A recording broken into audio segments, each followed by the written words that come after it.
Imagine you're hunting for a home in Texas and discover a for sale sign that suddenly reads, owned by Blackstone or some Wall Street giant. Would you feel it's fair that a big corporation can swoop in with cash and outbid local families? That scenario could soon change. Texas lawmakers are considering a new law to limit each Wall Street or institutional firm to owning no more than 10 single-family houses in the state. Governor Greg Abbott himself has publicly worried that corporate large-scale buying is distorting the housing market and making it harder for the average Texan to purchase a home. This proposal raises high stakes for homebuyers and investors alike, as it touches on basic ideals of fairness in free markets. Texas housing shortage and prices. Texas has seen an explosive housing boom in recent years. The state's economy and population have grown so fast that experts say Texas was about 306,000 homes short of what was needed as of 2021. This persistent shortage has driven prices up dramatically. In fact, Texas home prices surged roughly 40% between 2019 and 2023, making it the least affordable state in the nation since the 1980s. Even as prices eased slightly in late 2023, middle-income families often struggle to afford homes. Meanwhile, investors have been buying up many single-family homes during this tight market. Institutional buyers, hedge funds, private equity, REITs, and big corporate landlords made huge purchases during the pandemic. In 2021, for example, about 28% of all Texas home sales went to institutional investors. In one hot market, Tarrant County in Fort Worth, those investors snagged over half of the homes sold. To put it in perspective, a study finds large companies hold just 3 to 4% of single-family rentals nationwide, but in fast-growing Texas areas, the share was much higher in recent years. Despite this spike, investor activity has cooled with higher mortgage rates. By late 2023, institutional owners, those with 1,000-plus homes, were responsible for only about 0.4% of U.S. home purchases, a fraction of the 2.4% peak in 2022. Housing researchers note that many big investors simply aren't buying as aggressively today. John Burns, a housing consultant, says the great trade is done and asks, "What are you trying to stop?" The proposed 10-home cap, SB 443. In response to these trends, Texas legislators have filed new bills. Notably, Senate Bill 443, 2025, would limit any corporate owner to 10 single-family homes in Texas. It would also require the Texas A&M Real Estate Research Center to track all corporate-owned rentals and make a public database, studying how corporate purchases affect housing costs. If a corporation violated the cap, the bill imposes stiff penalties, about $100,000 for each home over the limit. Supporters say these rules would give first-time homebuyers a fairer chance at affordable homes, while opponents warn of unintended side effects. Key elements of SB 443 include creation of a statewide database and annual report on home purchases by corporate owners, showing how many homes each owns and where. A strict cap.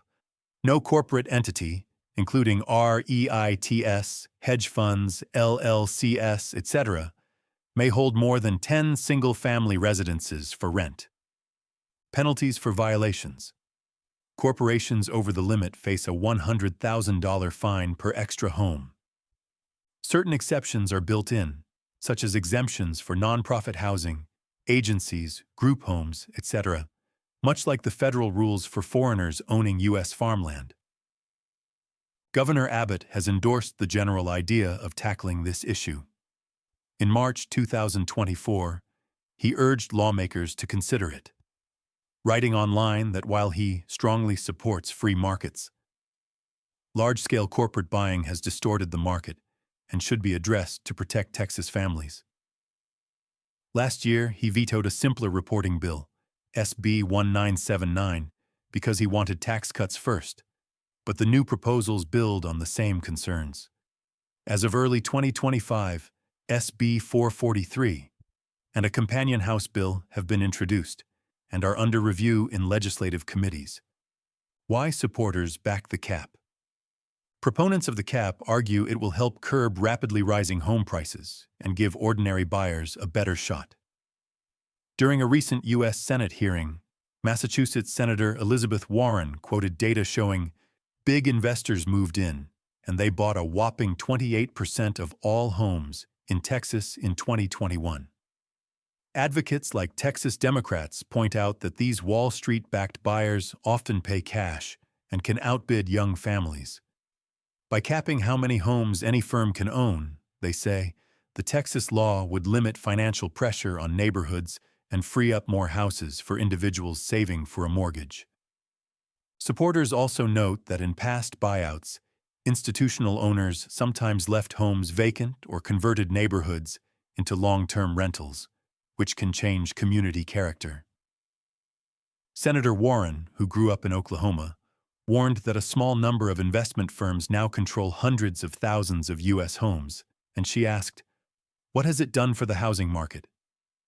Texas backers say a firm owning more than 10 homes is already large-scale, so it's reasonable to curb that. Governor Abbott similarly emphasized the impact on average Texans. Capping investments, he argued, is needed to prevent Wall Street from pricing families out of homes. In essence, supporters compare the measure to anti-monopoly rules. They want to protect the American dream of homeownership from being cornered by a few powerful investors. Why opponents have concerns? Critics of the cap question whether it would actually help or if it might inadvertently harm people. Many housing experts say the root issue is a chronic shortage of homes, not just who's buying them. Texas comptroller analysts report that low housing supply is what really pushed prices up. They argue that if big firms buy fewer homes, there won't be more houses for sale. It just means those homes stay rentals or remain empty. Economists also warn about the impact on renters. Corporate landlords say they provide rental homes, often in desirable neighborhoods, that individuals might not otherwise offer. Daryl Fairweather, chief economist at Redfin, cautions that capping investors could reduce rental availability in high-quality school districts or job centers. In interviews, she noted that restricting rentals might make it harder for families to live in the neighborhoods that have the best schools. In other words, renters with modest incomes could lose the chance to live in good areas if firms pull out. Furthermore, some research shows institutional investors still own only a small slice of the market. One Urban Institute estimate found they hold under 4% of single-family rental units nationally, and industry groups note even smaller shares in Texas today. John Burns, a housing consultant, observes that big investors have mostly stopped buying, so the super buying spree is already over. He asks, if their market share is already shrinking, is a new law even needed? Industry advocates, like the National Rental Home Council, argue that cutting off these buyers won't ease prices. The real solution, they contend, is to build more houses. State planning data supports this. Most forecasts call for millions of new Texas homes in coming decades to meet demand, regardless of who owns them. A broader trend, and what's next? Texas is not alone in this debate. Across the U.S., many legislators have proposed limits on corporate home ownership. For example, Washington state introduced a bill capping purchases by firms owning over 25 homes, and California lawmakers have looked at ownership limits in fast-growing suburbs. In Congress, bills known as the End Hedge Fund Control of American Homes Act would similarly cap firms at 50 homes nationally. These moves show bipartisan interest. A recent study found roughly equal support among Republican and Democratic voters for restricting Wall Street home buying. However, none of these proposals has yet passed into law. Critics point out that higher interest rates and a recovering inventory have already eased competition. Economist David Jarvis notes that Texas now has more homes on the market than during the frenzied pandemic era. As one Texas expert put it, Investors have not sucked all of the inventory out of the market. Still, the outcome is uncertain. SB 443 will need committee hearings and votes in the Texas legislature. Depending on the debate, it could be amended to soften limits or combined with other housing reforms, like zoning changes, to tackle prices. The cap proposal also reflects a larger philosophical question. How much should government steer home markets? It pits two priorities against each other: protecting local families versus preserving open market principles. On one hand, lots of voters empathize with a hard-working family being outbid by a billionaire-backed company. On the other, economists warn that too much intervention could reduce overall housing supply and investment.